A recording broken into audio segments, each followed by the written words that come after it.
So what's up mga boss, Master Boy guys, back and in this video mga boss, ipapakita ko nga sa inyo na iwalay ko na yung mga big sa kanilang inahin. So dyan, nakaready na yan, basain ko lang ng konti sa dulo-dulo para dyan kaagad sila iihi at iibak.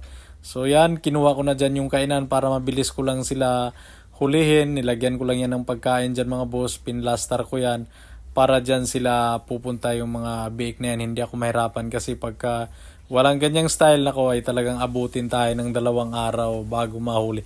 Ayan, ang bilis lang hulihin mga boss kasi nandyan lang sila sa kanilang kainan. So ayan, dire-diretso lang yan doon. Pagdating doon, lapag lang yan at talagang pupunta na yan siya doon sa may tubig. Doon na yan siya magtatambay mga boss. So yung patubigan ko pala doon, hindi ko muna nilagyan ng tubig para hindi sila magbasa-basa muna doon sa harapan na yun. 2-0, pang dalawa na yun mga boss. At ang ating videographer dyan, shout out nga pala kay Wang Wang.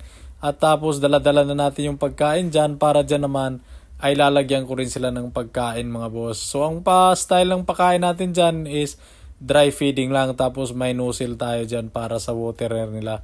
Ang kagandahan dyan kasi yan sila ng mga bake, sanay na yan sila kumain mga boss. 5 days old pa lang, binibigyan na yan sila ng pagkain na yung super bake. So wala nang kaproblema pagkawalay kasi tuloy-tuloy na nakakain na yung mga yan. Hindi katulad pagka hindi mo sinanay, mahirapan ka at magtatay yan sila sigurado. Pero dyan paniguro ay talagang hindi na sila magtatay at magtuloy-tuloy na yung kanilang tubo niyan.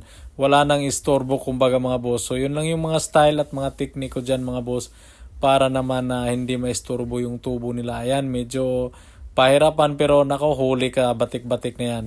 Ayan o, kung makita niyo mga boss, batik-batik, napakaganda niyan.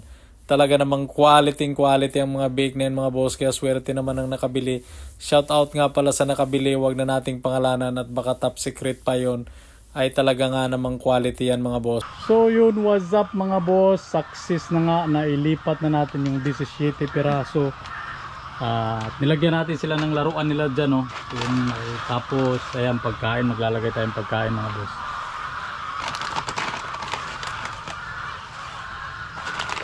Yung iba dito pansamantala lang naman yung nabili na nila ni Ma'am Marina. So pagdating ng 3 araw kukunin na nila to mga boss, yung 12 piraso dyan.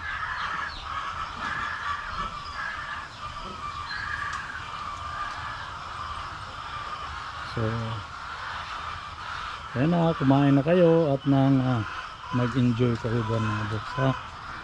Hindi ko muna nilagyan ng tubig itong ating patubigan na hawak-hawak ni Ipyang dyan, para doon muna sila maglagi doon sa binasa ko na area, doon muna sila iihi.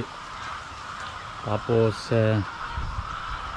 doon na muna sila maglalabas ng kanilang dumi. So mamaya-maya na lang yan lagyan natin ng tubig para hindi muna mabasa dyan mga boss at hindi sila tatae dyan. So ayan, happy farming and God bless everyone. Napakagandang umaga ngayon. Ayan.